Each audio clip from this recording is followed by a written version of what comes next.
In this episode of the Neil Wilkins podcast, I am joined by Jacob and Jonah from LucidMeme.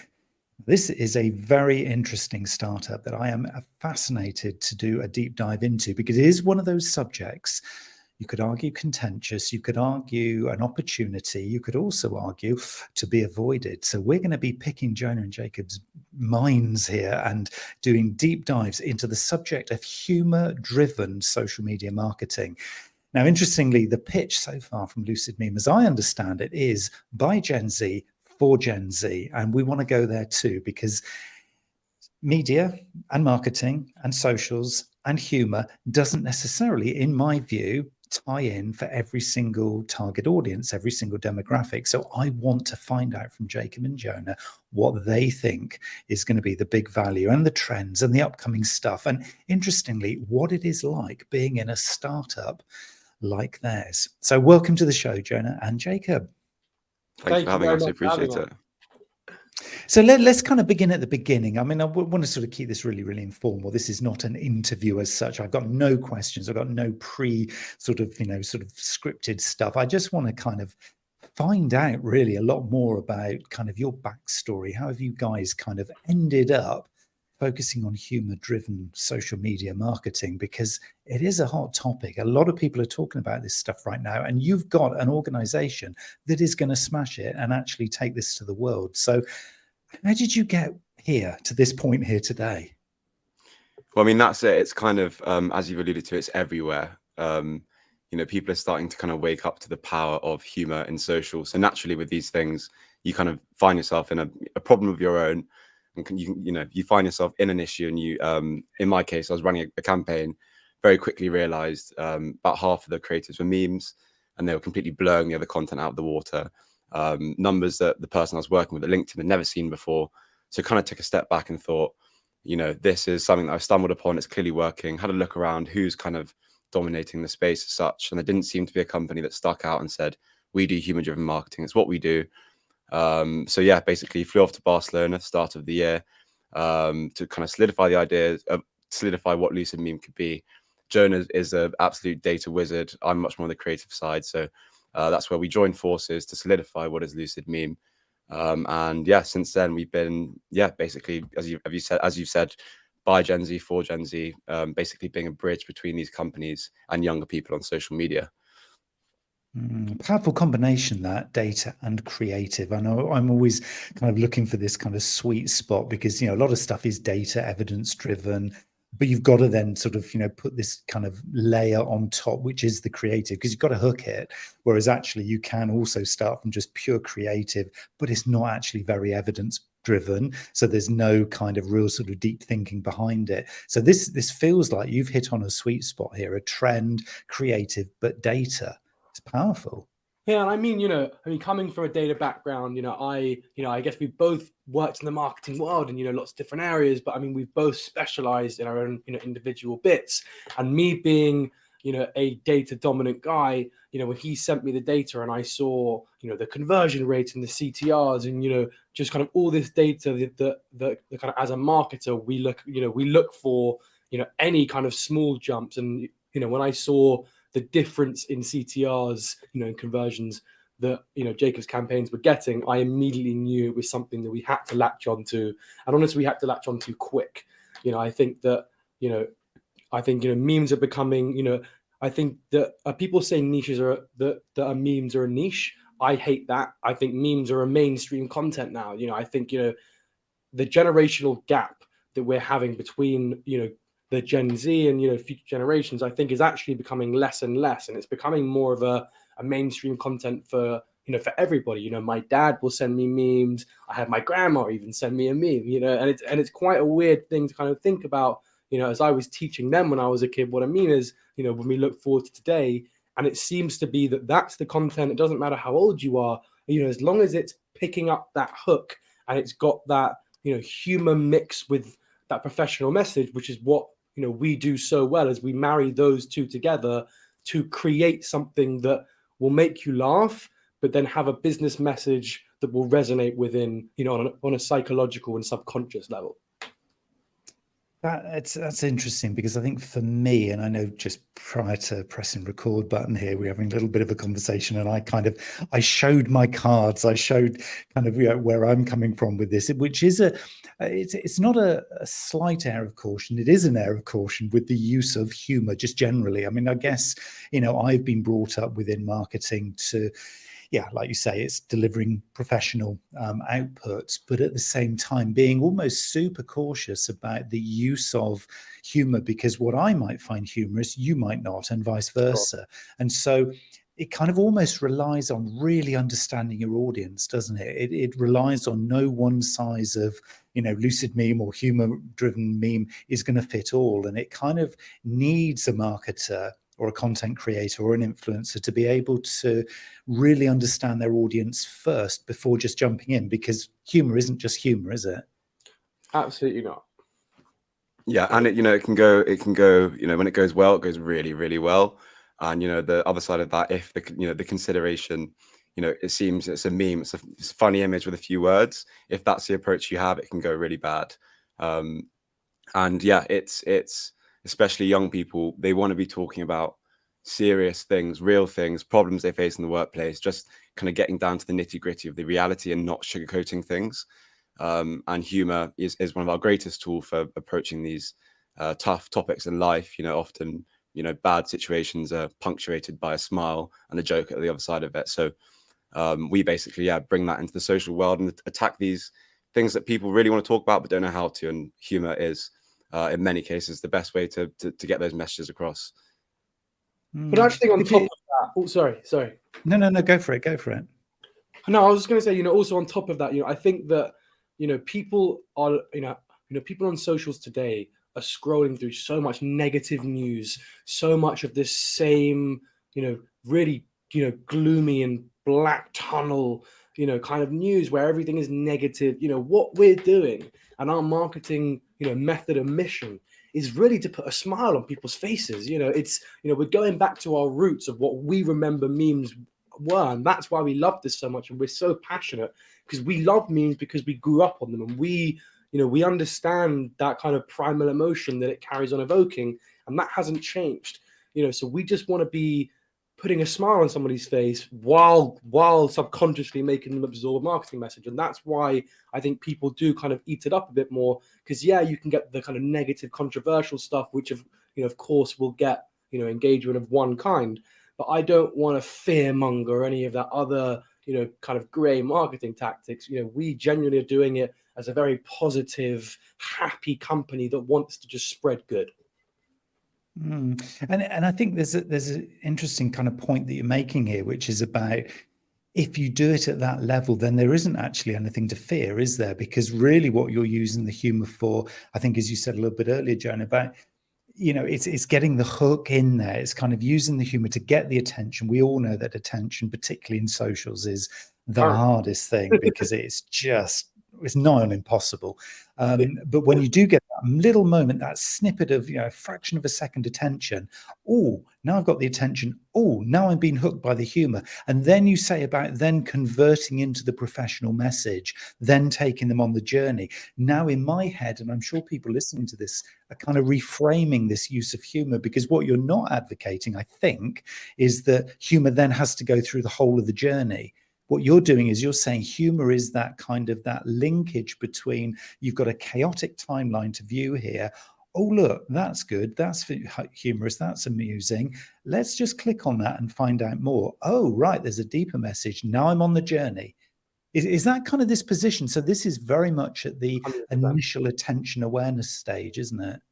100%. And I think, again, I'm sure Jacob will say more about this, but I mean, we, just kind of going back to our use, because we understand memes, I think, so much of Gen Z has that they've been brought up with this content, but, in a very not being marketed, just, outside on socials, for no apparent reason. There are meme pages that don't really have a purpose except for making people laugh. It's not a marketing message. It's not a business ploy. It's, it is purely just a meme page on Instagram, and, everyone's grown up with these. So I guess, I think that when we see it, it's just kind of, it is such a psychological, drag that, you just will go on that journey, and you want to immediately see what other meanings that photos have, because you've seen it so many times before with different, contexts. And it's a language almost. It's so deep rooted in these images, as Jonah say, have so many connotations to other good times, and it's bringing those feelings into the bringing new meaning to those feelings. And yeah, it's the language of the internet. The internet's basically everything nowadays, so naturally it's becoming the language of the world. And it just kind of is how things have been for us growing up. And it's it was first surprising when we started that it wasn't kind of such a big thing, just because it is in our world. And Jonah mentions these meme pages.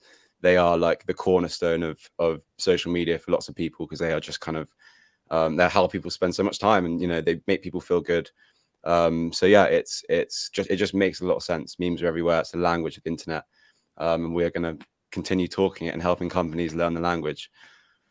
I'm sensing a real passion here. You really want this, don't you? I can just feel it. I can see it on your faces, but I can hear it in your voices as well, as that this is not just a niche, but it is an opportunity to almost kind of reposition what for a lot of us is social media is quite tired. There's a lot of Me Too. There's a lot of kind of very much commoditized content in there at the moment. It's all become quite predictable. Feels like this is something that is going to be a really refreshing kind of resurgence of, like you said, Jonah, about it's kind of what we've grown up with. Certainly those of us who've been in socials since the beginning, it's kind of, it needs it. The time is now, isn't it? I think, being very real, I think we are in its prime a disruptive, agency. We have brought this business to completely revitalize how marketing is done, because I don't believe that how these corporates run their offices with, which is steeped in years of tradition and years of process that have been built in, which did work. It clearly did work. I'm not going to try and take that away. It absolutely did.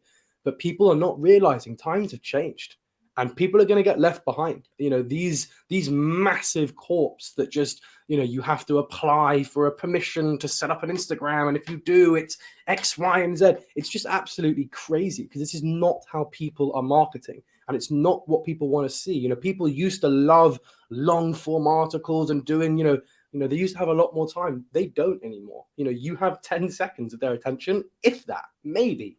You're lucky if you get that, and so we need to take that with a short, powerful message that will stick in their head, and not try and complicate, or dilute this with, any other, fluff, let's say. Yeah, and it's not just me who's kind of, I guess, hearing this and thinking, you're onto something here. You've got quite an interesting investor on board, haven't you? Who's clearly also convinced by this story. Tell me about that moment. Yeah. So just kind of paint the story a bit. I met a person called Daisy, who is the managing director of VaynerMedia across Europe, and she basically we went for lunch, and I told her about what this could basically become. This was a good few months before this happened, but she basically said it'll be great if you guys spoke to Gary about it. So we had a 10-minute meeting of Gary Vaynerchuk. We had a 10-minute meeting in the calendar for early April, not really knowing what we wanted to get out of it. But in the 2 weeks leading up to it, we were like, right, we've got to be bold. We've got to be big. It's a bold idea, and hopefully someone of his caliber can kind of see the vision, see the energy. We're passionate about it. We want to take this places. And he basically said, yeah, I really like you guys' energy. I'd love to invest in you. Met up with him in person 2 weeks later. And yeah, basically solidified his investment in the company. So we're still over the moon about it. And it basically changes the scope of, people need an element of social validation with these things. It's such a new kind of out there thing. And having Gary Vaynerchuk as an investor is that validation that lots of people need. I think, especially as I was saying, all these corps are very stuck in their ways. I think, going to them with the frame and the story of, because everyone knows who like Gary is, and everyone's just scared to take that first jump. But as soon as someone like him takes it, they're more than willing to dive straight off that diving board. And I think having someone like him on board, as Jacob said, that social validation, it just accelerates the conversations. You know, it takes a 10-step phone call into a 2-step phone call, you know. And I just think, you know, if companies were to realize that it's clear that there is something here, and it's not just this is a fad and it's going to go away, which is what, in my opinion, a lot of these corporates who aren't going to take stuff like this on board, that's kind of their process. It's like, you know, they think it's just going to go, and, you know, their way is the best way because it's worked for so long and it will work forever. It's, again, it's just not how times are. It's just not how the times are going. You know you're onto a good thing when you can get 10 minutes with Gary in that first meeting. When I think, isn't it 7 minutes is his average meeting time, but you were given 10 for the first meeting. You think, oh, we must be onto something here. We need to prepare this, you know. So how was it as an experience? I'm really curious. I mean, I've been following Gary V since you know, his wine library days, you know, for a long time. What was that kind of experience like? Because, you know, there must be a bit of kind of sort of fanboying stuff going on here. There certainly would be if I was meeting him. It would be like, oh, this is Gary. This is the real deal here. What was that experience like? So I think, I mean, it was. Sorry, Jacob. Yeah, I mean, firstly, the first thing that came to mind at the start was a bit surreal, because you see someone, you know, dominating TikTok, and you've seen it so many times on your own timeline in your own world, and suddenly you're in a conversation. So that was weird. But yeah, I'm sure Jonah will add to this, but we kind of felt like, obviously it was extremely tight. We knew exactly what we were going into, but we had to bring it into his world in the same way for clients. We have to kind of show them what it, you know, present it in a way that makes sense to them. So we actually made a meme for each slide of the pitch deck, and kind of went to the call, kind of completely ignoring them, kind of as a normal thing about him. Yeah. So a meme about Gary. And yeah, it was quite a unique pitch. Jonah. Yeah, you know, I think that, you know, it taught us a lot, you know. Like, I think, you know, just kind of getting ready to speak to someone of that caliber who is taking you seriously. I think it takes it from an idea and a concept, and kind of, you know, immediately, you know, like as founders, it gives us the validation that, okay, we are onto something, you know, even though we both, as I'm sure you could tell, very confident, you know, in ourselves. It was amazingly nice to have that kind of validation from a business mind who's done it, and to, you know, be able to bounce ideas off about, you know, the future of the company and how it's going to work, and, you know, how we see it like really evolving, because, you know, we are very big picture people. You know, it's not, you know, it's just me and Jacob, and we have the vision of this, you know, of sky is the limit. You know, we really have amazing goals, and, you know, and to have somebody basically say that those goals are achievable, I think is absolutely, you know, it really blew our mind. And just to add to that, I'm sure Jonah will agree. We went into it thinking the sky is the limit, and we left it thinking the sky does not exist. Life is just mad. Like we you know, completely changed our scope for what we thought was possible. And yeah, positive vibes, and yeah, that's what we're bringing forward into the world and what we do. 100%. So well done. I mean, to kind of confidently take your passion into it, but obviously not get too overexcited, but do something that, you know, I mean, this is pure marketing communications, isn't it? Yeah. Deliver something to the audience that's about the audience, but is actually talking about you. Genius. I mean, real genius. Everybody listening, think of that moment that they've just described to us, because this will kind of smash every single presentation you're ever going to do after this point, because what Jacob and Jonah have just done is tell you how to do this. They really have. Is you talk about somebody else in their context, in their world, but you get it through the product or service that you're delivering. Genius. Exactly. And there's the final answer. So let's just kind of, if you're okay doing this, I'm just very curious about then what happens, because obviously, you know, you've got this validation, you've got your big idea, probably now, because the sky has disappeared. Thank you, Jacob. That was an interesting one. The sky is no limit, because there is no limit. So suddenly you've got this, oh my word, now where do we take this? Because this must have kind of been a game changer just in your minds, just the way you're planning for the rollout and the delivery and the timeline. That must have changed so much. Well, I think that, you know, when you're running a startup, you have to be dynamic and you have to be reactive. I think if you try and prepare too much, you know, then you prepare for things, and then, you know, whatever ends up happening is not what you prepared for.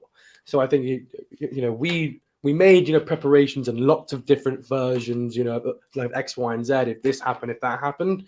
But I guess, you know, after it was just, because we're a new startup, we're also figuring it out, right? As every startup does in their first bit, they're throwing out lots of lines and they're seeing what different stuff is biting. So I guess, for us, it was like being able to kind of bounce, some ideas off, off Gary, and for him to say, how he'd approach it. We kind of got, to kind of gather our heads to around that, and then kind of base a new plan based off what we all discussed and what we all agreed was a pretty good way to go about the business, and various industries that we thought that we should touch upon first and target first, and how we were going to go from A to B to Z to Z, blah, blah, blah, blah. Yeah, and I think it's we're thinking a lot more about what the company will look like in 5 years' time. Obviously, we're conscious of it before, but we're really spending our time building for that long-term success and making sure that everything's as tight as it can be, so we can basically scale efficiently. And yeah, it's given us lots of confidence, and it's also given us lots of ideas for different ways, we can kind of get people on side of memes. Yeah, I mean, it's just lots, as Jonah says, lots of different stuff. Yeah. And I guess we get to explore different kind of avenues that we wouldn't have thought about, because, we have Gary's name. Again, it just makes these avenues, and it kind of unlocks a lot of the doors that we might not previously have had. Do you kind of take an opportunity now and again? I'm guessing because this is like a whirlwind now, it must be. You must just feel like dragged along on this huge, great wave that you're surfing now. But did you get an opportunity in this really sort of exciting time to occasionally just stop and pause and just kind of just like look around you and sort of reflect on the reality of actually what's happening here? Because you must just feel like you're just on this ride. Did you get off this ride occasionally and just reflect? So I'm going to say one thing. I'm going to let Jacob carry on the rest of this point, because it's really weird that you said this. Yeah. I actually say a lot, let's stop and celebrate the little wins. And I think it's so important in a startup that you have to stop, every so often and go, look what we've done this week. We didn't know, this, X, Y, and Z, and now we've completely smashed out the park. And I think, for any founder, I don't think you have to be a founder for, any role. I think it's so important to stop and go, wow, I've actually done some pretty cool things, and just to sit there and go, pat, and then carry on, I think it's healthy, right? It's like, it's how things should be. You've always got to have a reason. Obviously, people have always got reasons for doing stuff, but it makes it that much more enjoyable when you've set a clear task and you've wrapped it all up with a nice celebration and a reason to do it. Another, more reason to do it again. I think, yeah, it's super important. It's something we're definitely going to do more of. But personally, I think I'm not even 100% there yet with what's happened in the last few months. Because it is just a bit. We said this before. Just the whole idea of a meme company in and of itself is just a crazy thing. So it's just, I think, firmly still in that whirlwind, but managing the energy in the best way possible, to be honest. I mean, doing what we love every day. Doing what literally, my cousins would dream. 5 years ago, if somebody said to me, "Hey, like, do you want to work in a meme company?" I would. I didn't even know what I would. I would have been like, "Oh my god!" Like, So yeah, I literally spent my best life. And I guess once you're kind of doing this, and it is very much about, I guess, listening, and you've got, Gary and his team supporting, you've got obviously, your passion and your drive and a very clear, obviously, roadmap, even though that's very likely, by month going to change or at least adapt because it's just the nature of the beast.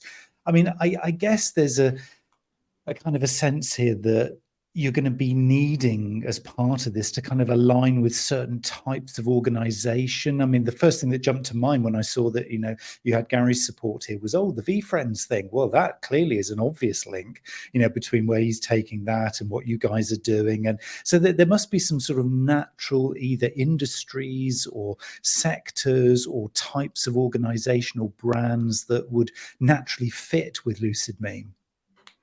I think, yeah, the common denominator as such is that the people that are most receptive are the early adopters, and they're already open to kind of being innovative in lots of different things, whether it's marketing or just life in general, and lots of industries kind of align to that, that philosophy as such. Naturally, obviously, Web3, it being such a new kind of thing relative to lots of other industries. They're much more likely to get what we're doing. And obviously, you know, crypto, Twitter and all that stuff, that people it just is kind of how they communicate. But yeah, I think Jonah definitely seen a lot on the data on this side as well. Yeah, and I would also say, you know, just about, you know, the VFriends and stuff like that. I think that we want to try and, you know, I guess get our name out as much as possible. You know, like I guess for us, it's about proving to the world, you know, the kind of, once we have, you know, a couple of different industries across, it proves that it's not just you have to know this industry, you have to know this industry, but it really does say that we can do research on any industry. And, you know, and how that's how we work, is we fundamentally put ourselves, you know, in the market, okay, and we, you know, understand everything there is to know about the market, and then we will make, you know, content based off. So it doesn't have to be, you know, we have to start here, but kind of our approach is more of a holistic approach, where we want to, you know, really show that we can do it all, you know, because that is the point of memes. It shouldn't really be shielded to only this industry, but the only reason it is protected, and the only barrier to entry, are the traditional CMOs who are very outdated, who don't understand that the times have changed, and that, like, this is the content that has to be produced if you want to really get the engagements, you know, and the audience garnering that these brands should be getting, you know. Yeah, and I think this almost then comes sort of full circle back to there is something in this for everyone if you can figure it out. Now, obviously, you guys are kind of here to support a brand or a marketing person who thinks, do you know, I really get this. This is something that's been burning as an idea that I've had, but I don't really know kind of where to start.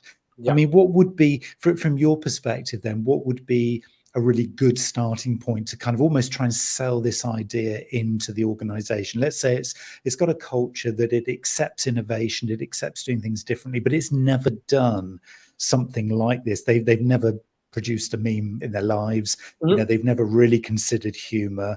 You know, this is a big jump, isn't it, to go straight from nothing to everything. What would the kind of, almost like the introduction route in, if somebody was like sponsoring you within their organization? I mean, there's a couple. I mean, one thing I like to say is, go and ask your kids. Go and show your kids this meme, for example. You know, I mean, if somebody is targeting, you know, for example, of, you know, one of the e-learning companies, you know, and they're targeting, you know, 15-year-olds, I would say to go and show it to a couple of them, because it's so important to them. And I don't think that people of that, you know, of that older generation actually understand how important it is. It's not just a communication; it's actually culture. It's really embedded, you know, into you know, how we speak to each other, the word choices that we have. You know, it's actually very important to the development. You know, and I think that if it's kind of overlooked and people don't truly understand how much it means, they kind of miss the point. So I guess, you know, for us, it's to educate people of how important memes are, and that's kind of the first step. You know, in my opinion, at least. I'm sure Jacob will add. No, yeah, 100%. And we often, we bring it into their world, like we did with Gary. We you know, make something that makes sense to the company in the context of something specific that's happened, or, you know, something that makes sense to them, so then they can feel it, and then they basically, it's that feeling that they that means something to them, right? And that's what, you know, carries forward in their decision making, to think, okay, this could make sense for our graduate program. And then it's a case of asking what the graduates in the company think, because again, it's the cultural, you know, references that the graduates have had, but the old people just haven't. And without those conversations, you'll never know. And there's this gold mine of engagement, you know, waiting for you, but without kind of doing that initial groundwork, you'll never find it. Yeah.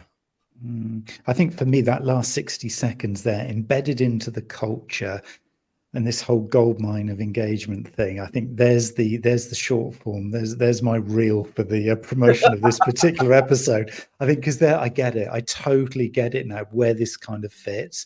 And I think a lot of people listening now will be thinking, oh, okay, right, so this is a game changer potentially, if I want to get this, almost this new opportunity that we've either been overlooking or we didn't even know it was there, and we've been doing the same old thing for the last 12 months. This is it. This is the moment where we can pivot our communications in a very, very interesting new fresh direction, and we can get support, and I can get somebody who will help me to embed this within our sort of social media, for example, strategies. This feels, I think, I can't remember which one of you it was, but you used the word kind of holistic, using this holistically. I think it was you, Jonah, wasn't it? And I think this is now where I'm getting the essence here of what this is about and where to begin, because I was really looking forward to this conversation, and it's been just what I wanted. But I was still kind of slightly hesitant, thinking, but I don't know where this would fit. Now I get it. Now I know where this would fit. And it is that upfront engagement, but I need to figure out a way of selling it in. But it's all about personalization, isn't it? It's all about, if you know your audience, you can then reverse engineer backwards. That's the trick here, isn't it? Yeah. It's about the shared experience, and shared experience is at the crux of it. We all, are relating to each other as humans by our own perceived shared experience. And if you're able to tap in, to a market's shared experience, then you understand the crux of what problems they face, what they find happy, then you can start to, as you said, go to reverse engineer the problem and start to work backwards, to how you begin, so we actually, really actually interesting. So we actually shot very recently, which I don't know when it's going to be coming out, so everyone check out on socials. But we shot a content series where we're basically going around and we're asking people what they think of a meme, what kind of emotion that evoked, and basically finding out what they would like corporates to see, what their social perspective is on corporates posting memes, on how they get it right, how they get it wrong, in what kind of structures. And what we really found from that was that if these corporates don't get somebody who has that shared experience, who actually understands it, it becomes very, very, very, very obvious very quickly that meme makes no sense, and they have no idea what they're talking about. And it's like somebody who's never done doing stand-up for the first time. It's like, you need to actually understand that shared experience, or it becomes abundantly clear you are, in short terms, a bit of a fraud. Yeah.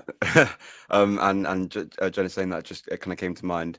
You kind of have to be real with the experience of your customer / audience and how they engage with your brand. So like a very common joke that's made in the kind of job application / graduate scheme space is about how you go into the job form, you upload your CV, cover letter, amazing, and then you have to upload all the same info again, right? It's just like a common joke around that. And if a company is making those sorts of jokes, it's saying like, guys, we see you, like, we understand this is a bit long, and the person reading it is thinking, I just had that experience, like I just felt that, I feel seen, I feel like there's a person behind this account that's really kind of that I'm engaging with, right? And it's that initial human back and forth. And yeah, as Jonah said, it's like if that's just kind of done in a haphazard way, it really just does not hit. But if they can, really tap into that experience of what the people in the moment especially are experiencing, and then reverse engineer, you feel seen and you feel a part of the experience.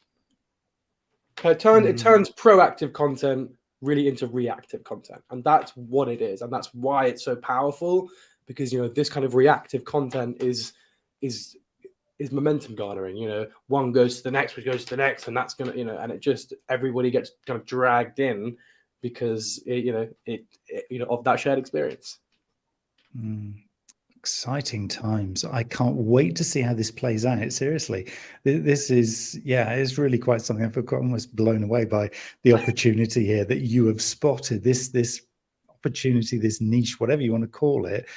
It's incredible how nobody else really seems to have spotted this before you. Agreed. I mean, well done, guys, for actually managing to do that. But yeah, it is really quite incredible. So if I'm a marketer, business owner, entrepreneur, listening to this, and I'm thinking, I need a piece of this, what do I do? What's my next step? How do I contact you guys? Yeah, reach out to us by email, jacob@lucidmeme.co.uk, jonah@lucidmeme.co.uk. We'll jump on a call, have a chat, see what the current situation is at your company, what the marketing looks like, and where you want to take it. We really want to understand not only where you want to be in a few months' time, but where the company's going, not only on social, but past that.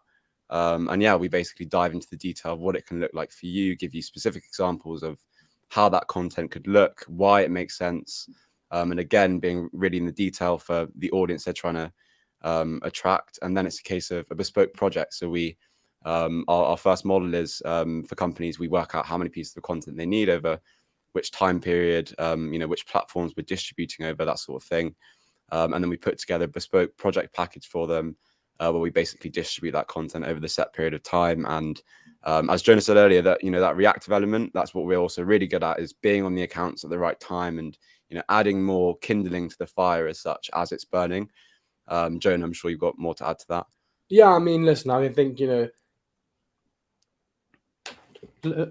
I think that what we do best is make, as Jacob said, that kind of reactive content, and knowing exactly when to post and what to post. I think, again, it's not just about, this piece of content is good. It's now saying, okay, when is our target really going to be reading this? When is it going to be the top kind of thing for comments to be, engaged with? And also, I guess it's knowing how long that spans for.